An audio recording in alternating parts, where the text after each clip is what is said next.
প্রিয় দর্শক, আসসালামু আলাইকুম। সবাইকে স্বাগত জানাচ্ছি ইনসেপ্টা স্বাস্থ্য সমাচার অনুষ্ঠানে। এই অনুষ্ঠানটি আয়োজন করেছে দি chest and heart association of Bangladesh.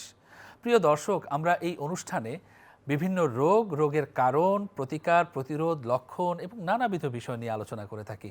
এবং এই অনুষ্ঠানে আমাদের সাথে স্টুডিওতে থাকেন দেশ বরেণ্য বিশেষজ্ঞ চিকিৎসকবৃন্দ। তেমনি আজকে আমরা আলোচনার জন্য আমাদের স্টুডিওতে আমন্ত্রণ জানিয়েছি দুজন দেশ বরেণ্য বিশেষজ্ঞ চিকিৎসক, একজন ডাক্তার কাজী ফৌজিয়া আফরিন, সহযোগী অধ্যাপক, রেসপিরেটরি মেডিসিন বিভাগ, জাতীয় বক্ষব্যাধি ইনস্টিটিউট ও হাসপাতাল, এবং আরেকজন ডাক্তার কাজী সাইফুল ইসলাম, থোরাসিক সার্জারি ডিপার্টমেন্টের বিভাগীয় প্রধান, জাতীয় বক্ষব্যাধি ইনস্টিটিউট ও হাসপাতাল। আজকে আমরা আলোচনা করব ফুসফুস ক্যান্সারের আধুনিক চিকিৎসা নিয়ে। প্রথমেই ম্যাডামের কাছে জানতে চাইব, ফুসফুস ক্যান্সারের যে চিকিৎসা, ফুসফুস ক্যান্সারের চিকিৎসা পুরোপুরি চিকিৎসাকে নির্মূল করা সম্ভব? আর্লি ক্যান্সার যেটাকে আমরা বলছি যে প্রথম দিকে স্টেজ 1-2, এই ক্ষেত্রে হচ্ছে গিয়ে আমাদের পক্ষে হয়তোবা সম্ভব হয় যে সার্জারি করে রুগীটাকে সম্পূর্ণরূপে নির্মূল করা, কিন্তু স্টেজ 3-4 যেটা, এখানে শুধুমাত্র সার্জারি না, সাথে আমাদের কেমোথেরাপি, রেডিওথেরাপি এটার দরকার হতে পারে। আর একটা রুগী ভালো হবে কি হবে না এটা ডিপেন্ড করবে সে কোন স্টেজে আসছে, এটি অত্যন্ত গুরুত্বপূর্ণ। সেজন্য আমাদের যে প্রয়োজনীয় পরীক্ষা নিরীক্ষা, শুধুমাত্র এক্সরে হচ্ছে একটা প্রিলিমিনারি পরীক্ষা, এর বাইরে আমাদেরকে CT scan, PET CT scan, তার মানে রোগের বিস্তৃতিটা আমাদের জানা জরুরি যে কোনো একটা ফুসফুসের চিকিৎসা। সার্জারি বিশেষজ্ঞ হিসেবে, থোরাসিক সার্জন হিসেবে আপনি বিষয়টা কিভাবে ব্যাখ্যা করবেন যে ফুসফুসের ক্যান্সার এটা কি নির্মূলযোগ্য? ওয়ার্ল্ড ওয়াইড লাং ক্যান্সার এখন 1 নম্বর, পুরুষদের ক্ষেত্রে 1 নম্বর ক্যান্সার ডিজিজ। তো ক্যান্সারের চিকিৎসার ক্ষেত্রে সার্জারির একটা গুরুত্বপূর্ণ অবদান রয়েছে। যদি আমি মোটা দাগে বলি যে ক্যান্সারের ট্রিটমেন্ট হলো সার্জারি, কেমোথেরাপি, রেডিওথেরাপি এবং আধুনিক যে চিকিৎসা ইমিউনোথেরাপি। তো এর মধ্যে সার্জারি, থোরাসিক সার্জারি ডিপার্টমেন্টে আমরা এটা ডিল করি। 4টা স্টেজে আমরা ক্যান্সারকে ভাগ করি, লাং ক্যান্সারকে। এর মধ্যে জেনারেলি স্টেজ 1 এবং স্টেজ 2 ক্যান্সারের ক্ষেত্রে সার্জারি রোল আছে, যেটাকে আমরা বলছি কিউরেটিভ সার্জারি বা রিসেকশনাল সার্জারি, মানে আমি টিউমার কেটে ফেলে দিব। আর স্টেজ 3-4-এর ক্ষেত্রে যেটা হয়, আমরা প্রেফার করি আগে কেমোথেরাপি বা রেডিওথেরাপি দিয়ে যদি এটা স্টেজটা কমানো যায়, টিউমারের সাইজটা ছোট করা যায়, সেক্ষেত্রে আমরা সার্জারি করি। এখানে মেডিসিনের রোল আছে ডায়াগনোসিসের ক্ষেত্রে, দেন কেমোথেরাপি, রেডিওথেরাপি, ইমিউনোথেরাপির ক্ষেত্রে ক্যান্সার বিশেষজ্ঞ ডাক্তারদের রোল আছে, সার্জনদের রোল আছে অবশ্যই, কিন্তু সেখানে স্টেজিংটা খুব ইম্পর্টেন্ট। এই যে ফুসফুসের ক্যান্সারের চিকিৎসা, এই আধুনিক চিকিৎসাতে একজন পালমোনোলজিস্ট বা বক্ষব্যাধি বিশেষজ্ঞের ভূমিকা কতটা? আসলে বক্ষব্যাধি বিশেষজ্ঞের একটা বিশাল ভূমিকা আছে, কারণ ইনিশিয়ালি এই রুগীটা কিন্তু আমাদের কাছে আসছে, তাহলে এই পেশেন্টটার সিমটমটাকে আমাদের দেখতে হবে। কেউ বুকে ব্যথা নিয়ে আসছে, কেউ কাশি হচ্ছে, কাশির সাথে রক্ত যাচ্ছে। তো এই রুগীগুলোকে আমরা প্রিলিমিনারি রুগীগুলোকে একটা বড় দাগ স্ক্যান, একটা সিটি স্ক্যান চেস্ট করাই। তো এখানে মোটামুটি রুগীর কোন জায়গায় এটা কোন লোবে আছে এটা ভালোভাবে বোঝা যায়। কিছু কিছু রুগী আছে যারা নাকি আসতেছে ফুসফুস থেকে রক্ত যাচ্ছে, এক্ষেত্রে ব্রঙ্কোস্কোপি করা হয়। এই ব্রঙ্কোস্কোপিটা একটা বিশাল পার্ট আছে, দেখা যায় যে টোটালি একটা লাংস হয়তো বা চুপসে যাচ্ছে, ফুসফুস একেবারেই কলাপস হয়ে যাচ্ছে। সেক্ষেত্রে আমরা যেরকম এখান থেকে টিউমারটা নিয়ে বায়োপসি করতে পারছি, পাশাপাশি এই টিউমারটাকে আমরা ডিবাল্কিং করছি, মানে হচ্ছে এটা ইলেকট্রোকটারি করে বা লেজার করে আমরা হচ্ছে গিয়ে টোটালি টিউমারটাকে রিমুভ করতে পারছি। তাই এটা ডায়াগনস্টিক অ্যান্ড থেরাপিউটিক দুইটা রোলই আছে। আবার ধরেন যদি ফুসফুসে পানি আসে, সেক্ষেত্রে এই রুগীটাকে আমরা কি করছি, পানি টিউব দেওয়ার মাধ্যমে পানিটা বের করে নিয়ে পরীক্ষা করছি। বিশেষ পরীক্ষা যেরকম ইমিউনোহিস্টোকেমিস্ট্রি আজকাল করা হয় বা সাইটোলজি করা হয়, যেখানে diagnostic role as well as যাদের এই পানিটা যাচ্ছে না, আমরা এই টিউবের মাধ্যমে এখানে আমরা তাকে বিশেষ ওষুধ দিয়ে থাকি যাতে আর পানিটা পরবর্তীতে না আসে। কিন্তু এই চিকিৎসার পাশাপাশি রুগীকে আমরা আবার অনকোলজিস্টের কাছে পাঠাচ্ছি কেমোথেরাপি এবং রেডিওথেরাপি দেওয়ার জন্য। ডায়াগনস্টিক রোল হিসেবে এই 3টা বললাম। এছাড়া আর কি করতে পারি, দেখা যায় যে ফুসফুসটা আমাদের হয়তো বা বুকে বা নেকে ছড়িয়ে যাচ্ছে, তখন আমরা ইবাস আলট্রাসাউন্ড, এটি একটি বিশেষ একটি পদ্ধতি যার মাধ্যমে আলট্রাসাউন্ড করে এবং এখান থেকে টিস্যু নিয়ে আমরা ডায়াগনোসিস করতে পারি, এফএনএসি। তো এগুলো আমার কাছে মনে হয় খুবই ইম্পর্টেন্ট। আর সবশেষে পেট সিটি তো করতেই হবে, এই পেট সিটি না করলে আমরা সর্বোচ্চভাবে কোথায় ছড়িয়েছে এটা আমরা ধরতে পারবো না। এরকমও দেখছি যে রোবোটিক সার্জারি, অনেকটা আমাদের মনের মধ্যে যে রোবট সার্জারি করছে, মানে বিষয়টা আরও বেশি প্রিসাইজড একটা ব্যাপার বলে মনে হচ্ছে। তো এই ব্যাপারে স্যার, ফুসফুস ক্যান্সারে এই ধরনের মিনিমাল ইনভেসিভ সার্জারি বা রোবোটিক সার্জারির ভূমিকা কীরকম রয়েছে? ফুসফুসের কোনো একটা টিউমার বা বায়োপসি যদি ক্যামেরার মাধ্যমে নেই, আমরা এটাকে বলছি থোরাকোস্কোপি। এই আধুনিক চিকিৎসা, যেটাকে মিনিমালি ইনভেসিভ সার্জারি বললেন আপনি, থোরাকোস্কোপি মানে আমি একটা বা দুটা বা তিনটা ফুটো করে সেই দিক দিয়ে ক্যামেরা ঢুকিয়ে আমি একটু বায়োপসি নিয়ে আসতে পারি, অথবা এখন লার্জার স্কেলে আমি রিসেকশনও করতে পারি। তো এটাকে আমরা যে টার্মটা আমরা এখন বেশি কমনলি ইউজ করি, ভ্যাটস সার্জারি, আমরা বলি video assisted thoracic surgery, VATS, vats surgery করি। ভ্যাটস সার্জারি করে আমরা ডেফিনেটিভ সার্জারি, যেটা স্টেজ 1-2 এর ক্ষেত্রে টিউমার কেটে আনা, সেটা যেমন করতে পারি, বায়োপসির ক্ষেত্রেও আমরা এটা করতে পারি। এমনকি স্টেজ 4-এ দেখা যায় ফুসফুসের চারপাশে পানি জমে যায় বুকের খাঁচার মধ্যে, আমরা বলি বুকে পানি এসে গেছে, সেটা বের করার জন্য এবং সেখান থেকে বায়োপসি নেওয়ার জন্য আমরা ভ্যাটস বা মিনিমাল ইনভেসিভ সার্জারি করতে পারি। আর এইটারও আরও আধুনিক রূপ হলো র্যাটস, বলছি আমরা সংক্ষেপে, রোবোটিক অ্যাসিস্টেড থোরাসিক সার্জারি। তো রোবোটিক সার্জারিতে আমরা ছোট করে ফুটা করে ওই ইনস্ট্রুমেন্ট বা যন্ত্রগুলো ঢোকাবো, ক্যামেরাটা ঢোকাবো, বা এটার কন্ট্রোলটা থাকবে অন্য একটা জায়গায়, একটা কম্পিউটার প্যানেলের সামনে সার্জন এটা কন্ট্রোল করবেন, সেটাকে আমরা বলি রোবোটিক সার্জারি। এটা আরও অনেক বেশি প্রিসাইজ এবং আরও বেশি সূক্ষ্ম কাজ এটা দিয়ে করা যায়। সো এইটা হলো একদম একেবারেই আধুনিক একটা ব্যবস্থা, রোবোটিক অ্যাসিস্টেড থোরাসিক সার্জারি। ফুসফুসের ক্যান্সার চিকিৎসায় কোন স্টেজে আছে, এটা খুব গুরুত্বপূর্ণ। তো সাধারণভাবে আমাদের রোগীরা জানতে চান আসলে যে মানে স্টেজ বিষয়টা কি, আসলে এটা আমরা কেন করছি, কিভাবে করছি। আসলে স্টেজিংটা আসলে আমরা একটা কথা বলে থাকি যে প্রথমে ক্লিনিক্যাল স্টেজিংটা মানে পেশেন্ট যখন আমার কাছে উপসর্গ নিয়ে আসছে, তখন আমি দেখতে যে কাশি আছে, শ্বাসকষ্ট আছে, আরও বিভিন্ন ধরনের সিমটম থাকছে, বা বোন পেইন নিয়ে আসছে, তাহলে তো এইটা দেখে কিন্তু আমরা ক্লিনিক্যাল স্টেজিংয়ে বুঝতে পারি রুগীর পর্যায়টা আর কি কতখানি। কিন্তু তারপর আমাদেরকে ইনভেস্টিগেশনাল স্টেজিংয়ে যদি আমরা না যাই, আমরা কমপ্লিট স্টেজিং করতে পারছি না। ইনভেস্টিগেশন স্টেজিংয়ের প্রথম ধাপই হচ্ছে সিটি স্ক্যান। তো এই ক্ষেত্রে যদি আমরা দেখি লাংসের মধ্যে যদি থাকে টিউমারটা, এবং টিউমার এটা সাইজের উপর ডিপেন্ড করে, সাধারণত 3 সেন্টিমিটার সাইজ পর্যন্ত আমরা বলে থাকি যেটা স্টেজ 1-2-র মধ্যে আছে। কিন্তু যখন এটা লাংসের বাইরে আপনাকে ধরে ফেলছে, ডায়াফ্রাম বা অন্যান্য জায়গা বা ক্রিটিক্যাল জায়গাগুলো যদি ধরে ফেলে, যেমন ধরেন বুকের মাঝখানে যে অংশটা, ট্রাকিয়া, ইসোফেগাস বা SVC অবস্ট্রাকশন, এই ধরনের বিভিন্ন ফিচার নিয়ে যখন আসে, তখন এগুলো 3-4।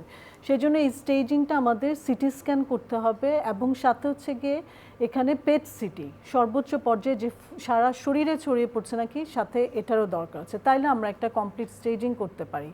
কারণ লাং ক্যান্সার শুধু যে ফুসফুসে থাকছে তা না, বেশিরভাগ ক্ষেত্রে রুগী দেখা যাচ্ছে আমাদের কাছে লেট প্রেজেন্টেশন আসে, দেখা যাচ্ছে লিভারে অথবা ব্রেনে, যেখানে কমনলি মেটাস্টেসিস হয়।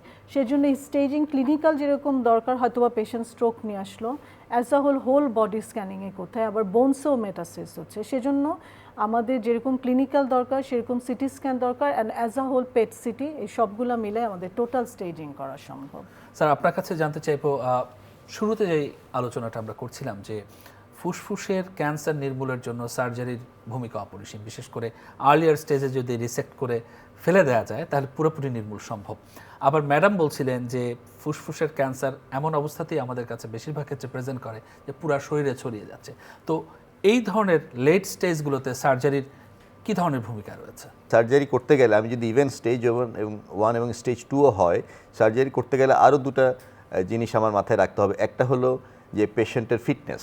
একটা পেশেন্টকে আমি সার্জারি করতে যাব, এটা একটা মেজর সার্জারি, 3 থেকে 4 ঘন্টা সময় লাগে, আপনাকে লম্বা সময় অ্যানাস্থেশিয়া দিতে হবে। দেন আপনাকে কনসিডার করতে হবে যে ফুসফুসের একটা অংশ যদি আমি কেটে ফেলে দেই, পরবর্তীতে অপারেশনের পরে তার অক্সিজেনের মাত্রা কমে যায় কিনা পেশেন্টের, এগুলো সব চিন্তাভাবনা করে ফিটনেসটা আমাকে দেখতে হবে। আর স্টেজের কথা বলেছি, আরেকটা জিনিস আমাকে দেখতে হবে যে আমি যে ফুসফুসের টিউমারটা কেটে নিয়ে আসবো, সম্পূর্ণ টিউমার আমি কেটে আনতে পারছি কি না। যদি দেখা যায় যে না, আমাকে সামান্য একটু টিউমার বা 1/2 সেন্টিমিটার টিউমার রেখে আসতে হচ্ছে বিকজ অফ ডিফিকাল্ট সার্জারি, সেই ক্ষেত্রে কিন্তু আমরা সার্জারিতে যাব না। এখন যদি আমি বলি যে স্টেজ 3 আর 4-এ কি সার্জারি আছে, যেমন খুব সিলেক্টেড কেসে স্টেজ 3-তে সার্জারি হয়, আমরা যেটাকে বলি স্টেজ 3A, এই সমস্ত কিছু সিলেক্টেড পেশেন্টকে আমরা সার্জারি করতে পারি। এবং লাং ক্যান্সার ট্রিটমেন্ট বা সার্জারি যেটাই বলেন না কেন, আমাদের মানে সবচেয়ে ভালো অ্যাপ্রোচ হচ্ছে যে আমাদের একজন চেস্ট ফিজিশিয়ান, পালমোনোলজিস্ট, একজন সার্জন, একজন অঙ্কোলজিস্ট মানে ক্যান্সার বিশেষজ্ঞ, এবং প্যাথোলজি, রেডিওলজি সবাই মিলে একটা টিউমার বোর্ড করে সিদ্ধান্তটা নেওয়া। তো সেই ক্ষেত্রে স্টেজ 3-এর কিছু পেশেন্টের ক্ষেত্রে আমরা সার্জারি করতে পারি, যেখানে খুব মিনিমাম একটা জায়গায় ডিজিজটা ছড়িয়ে গেছে। ইভেন স্টেজ 4-এও এরকম হতে পারে যে একটা জায়গায় ডিজিজটা ছড়িয়ে গেছে, আমি 2 জায়গা থেকে সার্জারি করে আনতে পারবো, যে প্রাইমারিটা লাংয়ের মধ্যে আছে, সেকেন্ডারি অন্য একটা জায়গায় একটা অর্গানে ছড়িয়েছে, এই ক্ষেত্রে করা যায়। তারপর যেমন আমি বলেছি যে বুকে পানি এসে গেছে স্টেজ 4, তার জন্য সার্জারি কি? তার জন্য সার্জারি হলো আমরা একটা টিউব দিয়ে পানিটা বের করে দেওয়া এবং পরবর্তীতে প্লুরোডিসিসের মাধ্যমে এটা এনশিওর করা যে পানিটা যেন আর জমতে না পারে। এবং কোনো সময় প্লুরাল বায়োপসি নেওয়ার জন্য আমার ওখানে যেমন আমি ভ্যাটসের কথা বলছি, ভ্যাটস বায়োপসি করা যেতে পারে, যেটা পালমোনোলজিস্টরা অন্য পদ্ধতিতে করেন, প্লুরোস্কোপি বায়োপসি করেন, সেটাও সার্জারির একটা অংশ। আর অনেক সময় আমরা একটা কথা বলি ডিবাল্কিং সার্জারি, যে খুব বড় একটা টিউমার দেখা যাচ্ছে যে কেমোথেরাপিতে খুব আশানুরূপ ফল পাওয়া যাচ্ছে না, সেক্ষেত্রে আমি লেস দেন পারফেক্ট সার্জারি করে তার টিউমার লোডটা কমাই দিলাম, দেন তার পরবর্তী চিকিৎসার মধ্যেই সে থাকলো, কেমোথেরাপি আবার দেওয়া হলো, এমনকি প্রয়োজন হলে সেকেন্ড একটা সার্জারি আরও পরে করা যাবে।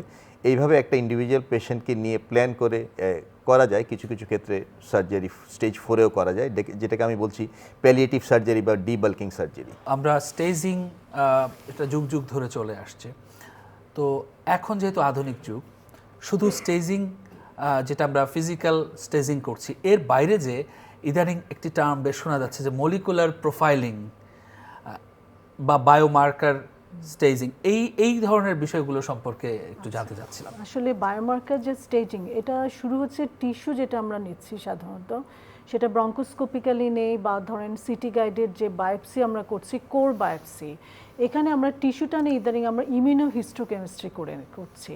তো এইটা দিয়ে আমরা একদম টার্গেটেড থেরাপি দেওয়ার জন্য এখানে বিভিন্ন ধরনের মার্কার দেখা হয়, ইজিএফ, BDL1, TTF, বিভিন্ন ধরনের মার্কার দেখায়। এই মার্কারটা দেখার সুবিধা হচ্ছে আমরা টার্গেটেড থেরাপি, যে প্রিসাইজ থেরাপি দিতে পারছি, এবং এই কারণে অঙ্কোলজিস্টরা ইদানিং খুব ভালো সুনির্দিষ্ট চিকিৎসা প্রয়োগ করছে, যার ফলে কেমোথেরাপি যে সাইড ইফেক্টসগুলো এগুলো অনেক মাত্রায় কমে আসছে।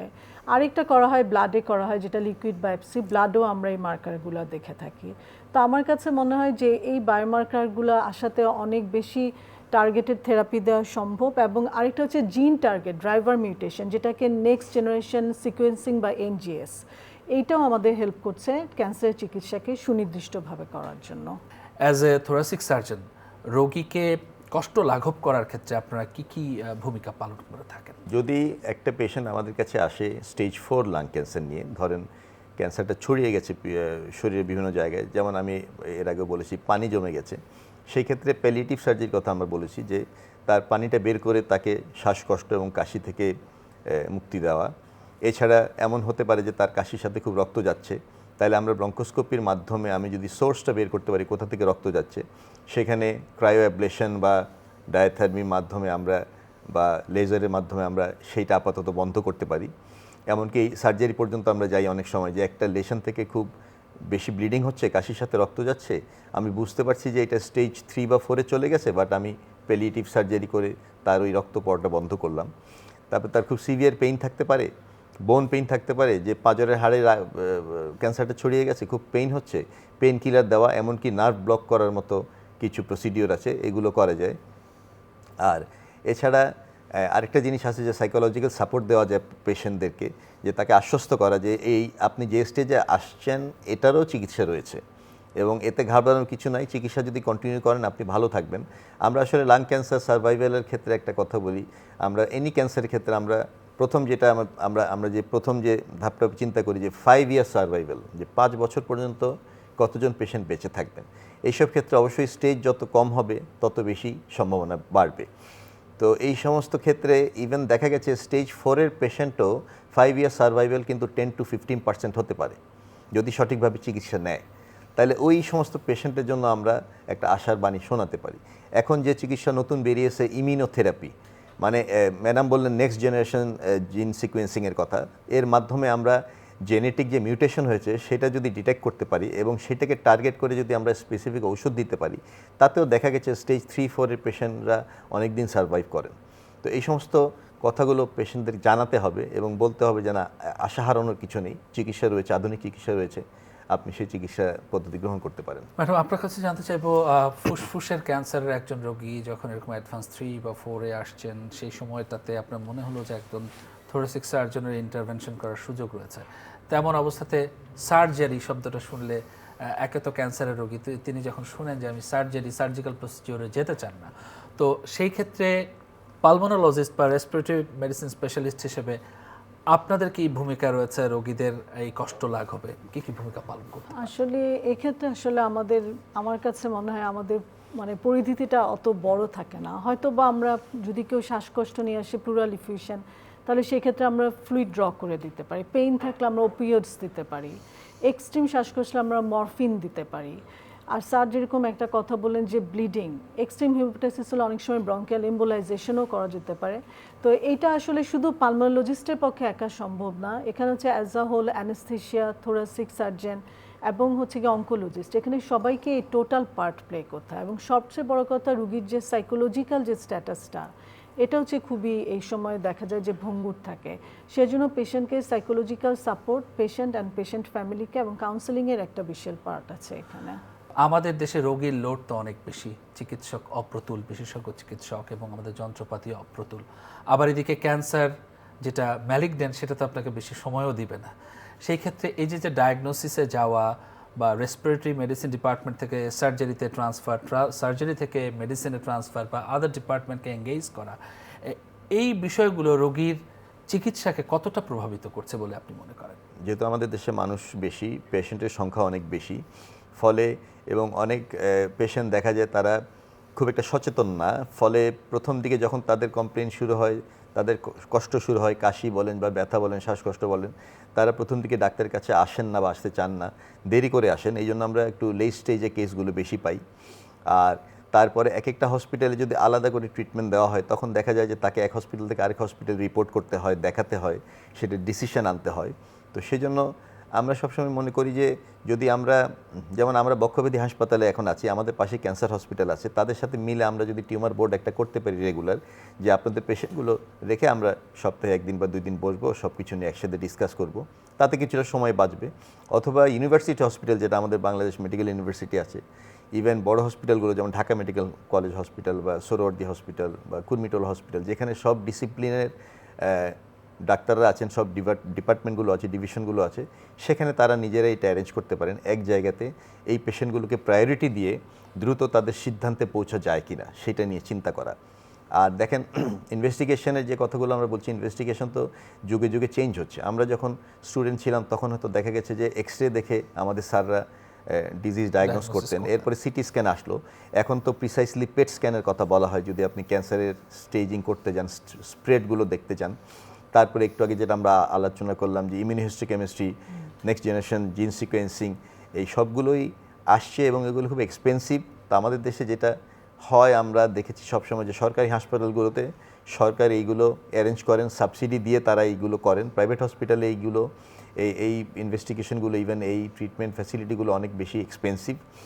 তো হয়তো আশা করি আমরা সরকারি হাসপাতালে আধুনিক চিকিৎসা ব্যবস্থা যত দ্রুত আসবে তত আমরা এইটার বেনিফিটটা পাবো। ম্যাম, আপনার কাছে জানতে চাইবো, যিনি ক্যান্সার রোগী, তার আসলে অধিকার রয়েছে যতদিনই উনি বেঁচে আছেন ততদিন যাতে একটু ভালোভাবে বেঁচে থাকেন, যেটাকে আমরা মেডিকেলের ভাষা বলি কোয়ালিটি অফ লাইফ। এই কোয়ালিটি অফ লাইফ ইমপ্রুভমেন্টের ক্ষেত্রে আমাদের এই যে সমন্বিত ব্যবস্থা বা মাল্টিডিসিপ্লিনারি অ্যাপ্রোচ বা পালমোনোলজিস্টদের বেসিক রোল কীরকম রয়েছে? বেশিরভাগ রুগী দেখা যায় আন্ডারলাইং কিছু ডিজিজ আছে, এই ডিজিজগুলোকে সাথে অ্যাড্রেস করতে হবে। যেমন রুগীর সিওপিডি থাকতে পারে, হার্ট ডিজিজ থাকতে পারে। সো এই ডিজিজগুলোকে অ্যাড্রেস করে এগুলোকেও সঠিকভাবে চিকিৎসা দিতে হবে। এবং সাথে আমি বললাম ব্যক্তিগত কাউন্সেলিং এবং পারিবারিক কাউন্সেলিং এখানে একটা বিশাল পার্ট, কারণ বেশিরভাগ রুগীরাই দেখা যায় মাঝ পর্যায়ে গিয়ে চিকিৎসাটা ছেড়ে দিচ্ছে। সেজন্য রুগী কাউন্সেলিং পার্ট এবং তার সিওপিডি থাকলে সিওপিডির চিকিৎসা, হার্টের সমস্যা থাকলে হার্টের চিকিৎসা, এটা সুনিপুণভাবে করতে হবে। আপনাদের দুজনকে অনেক ধন্যবাদ আমাদের অনুষ্ঠানে আসবার জন্য। প্রিয় দর্শক, আজকে আমাদের ফুসফুসের আধুনিক চিকিৎসা সংক্রান্ত আলোচনা এ পর্যন্তই। যেমনটা আমাদের স্যার এবং ম্যাডাম বলছিলেন যে ফুসফুসের রোগ যদি আর্লি স্টেজে ডায়াগনোসিস করা যায়, ফুসফুসের ক্যান্সার, তাহলে কিন্তু সম্পূর্ণ নির্মূলযোগ্য। এবং বাংলাদেশেও ধীরে ধীরে রোবোটিক সার্জারির যুগে প্রবেশ করছে এবং অচিরেই হয়তো আমরা সেই ধরনের সার্জারি বা কিউরেটিভ সার্জারি দেখতে পাবো।